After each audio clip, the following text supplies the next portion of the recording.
Mama is going on an adventure by herself, which is wild.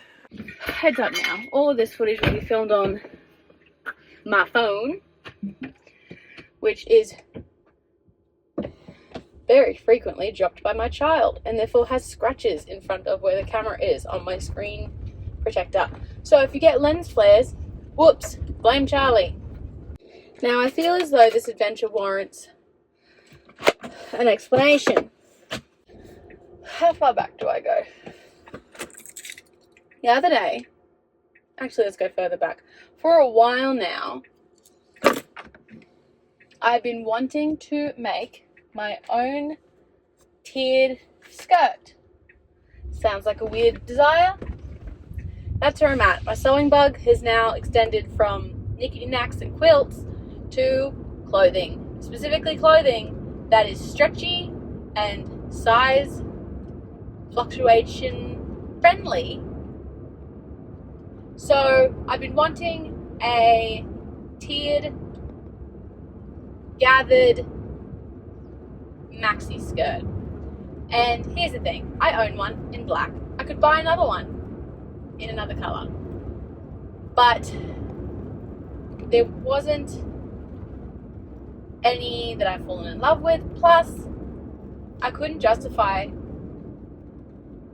buying one outright because I don't really need it. Like, I'm not gonna die. I do need winter bottoms. Like, I have no long pants that fit me. I have clothes that fit me when I was pregnant and postpartum, but I am 30 kilos away from that. And so, what a problem to have. My clothes don't fit me. Anyway, so the alternative, I was like, well, maybe I can make my own skirt. And then I did the math to make a maxi skirt, because they're all gathered and you have to get like meters long of it. I'd be looking at about $60 in fabric, which that's a very expensive skirt. Can't justify that. So my brain went to the next best thing.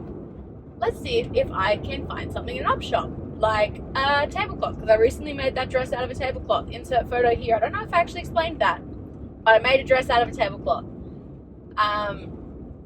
And so I had been just deciding to, if the time was right, if the stars aligned, maybe there'd be something in an op shop. Anyway, last week I went into town for the Ozpost and to pick up some eggs. My seat heater is on, top tier. Decided there's an op shop next to the Ozpost, and so I just thought I'd pop in, see what there was. I found a $1 Charlotte's Web book. Thought I'd grab it because that'd be a cute story to read with Charlie as he grows up, and also I'm just interested in reading it. And I decided to just look in the tablecloth, curtain, fabric, crafty section, and I found, actually, in the quilt cover section, so a doona cover, I found a doona cover and pillow set in this beautiful purple, almost lavender seersucker fabric, and it was a doona cover. And I decided, well, that's $12. I can make 3-4 items of clothing out of that, because I don't know if you know this, queen size doona covers are over 2 meters squared. I think it's 210 squared. And so that kind of fabric at a store, it's about 4 square meters. Oh, plus it's front and back because it's a quilt cover, so technically that's about 8 square meters of fabric, which would at least be $80 to $100 if I bought that fabric new. And then, funnily enough, I drove home and decided I didn't need it because I didn't want to do it on a whim. I didn't want to do anything impulsive. I'm not an impulsive person. My husband will tell you that quite endearingly and frustratingly. Anyway, 4 hours passed. I turned to Tim. I said, I really should have bought that fabric. He goes, oh, just go back and see if it's there. And so I got Charlie down, drove back to the shops, and it was still there in the exact same spot. So I quickly grabbed it and decided that it shall be my project. As someone who is a curvier girl, and my weight can fluctuate quite a bit, especially as we know we plan on having more kids over the years, I didn't want to commit to spending that much money on an outfit and growing out of it quickly, or being pregnant and it won't fit me or whatever. So I knew that if I bought something to make my own clothes, it would need to be cheap and it would need to make sense. And this does make sense. And so, wow, that was a way longer story than it had to be. But I bought fabric. Technically, I bought a quilt cover to make clothes out of. For the last 2 days, it took 2 days of on and off work around Charlie, I made my maxi skirt. You can put a photo in here, future Hannah, of what that turned out like. I am unbelievably happy with it.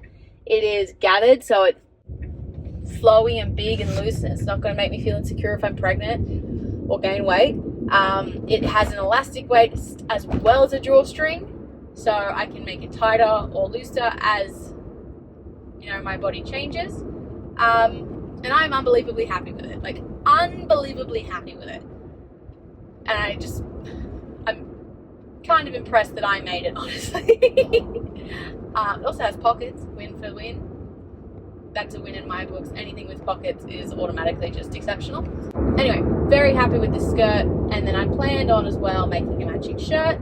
And so this morning, in like 2 hours, I cut out the pieces, sewed all the pieces together, and actually got all of it done except the bottom hemming of the shirt before I ran out of cotton thread. Which is infuriating. And most people would be like, oh, bummer. Well, whenever I'm near a shop next, I'm going to get some thread. And you know what? That may make sense to most people. But to me, I hate things being unfinished. I hate the idea of walking past my dining table and seeing my sewing machine open but not being used. I hate the idea that there is pins on and clips on this shirt where it could be finished. It bugs me. And so what else do you do about that except decide to drive to the nearest city 50 minutes away on a Thursday afternoon at 3:30. So that's what I'm doing.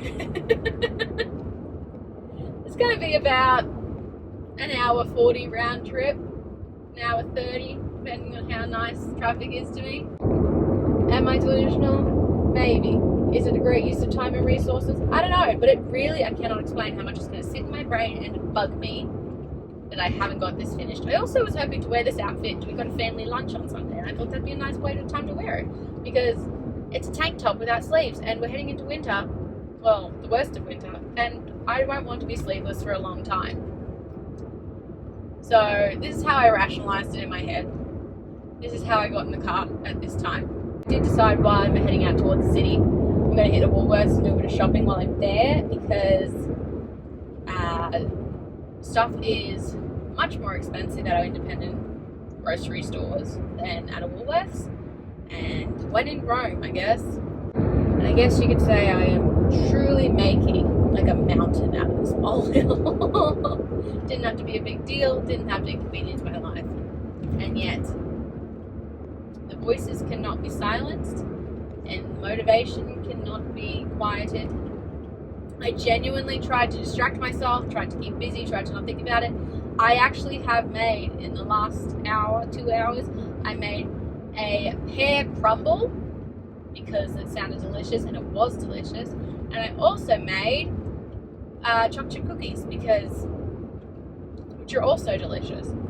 I tried to keep busy, and yet I could not stop thinking about this thread. So, and the thing is, the local shops to us have other thread colors, and I have other thread colors, but I just happened to, last weekend, find the exact color thread that matches this random quilt fabric from the op shop. And so the idea of all of it matching except the bottom hem also bugged me. Far out, I sound neurotic as hell. Anyway, that's a summation of where I'm at. I guess you're coming on this adventure, and I'm sorry in advance that I am like this. Actually, I don't know if I am. But anyway, we're on an adventure!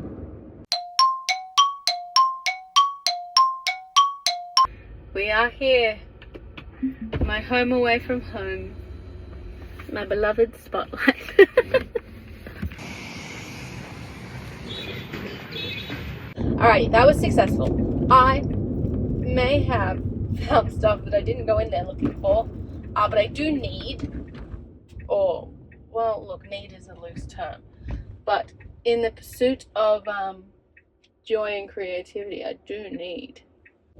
I'm hoping to make a cute little, okay, that's a thing for another day. I'm hoping to make a cross quilted wall thing. But that's a story for another day. I need to head to Woolies. I need to be in and out because I've already been on the phone to Tim having fun. Cue whatever clips I get of shopping at Woolworths.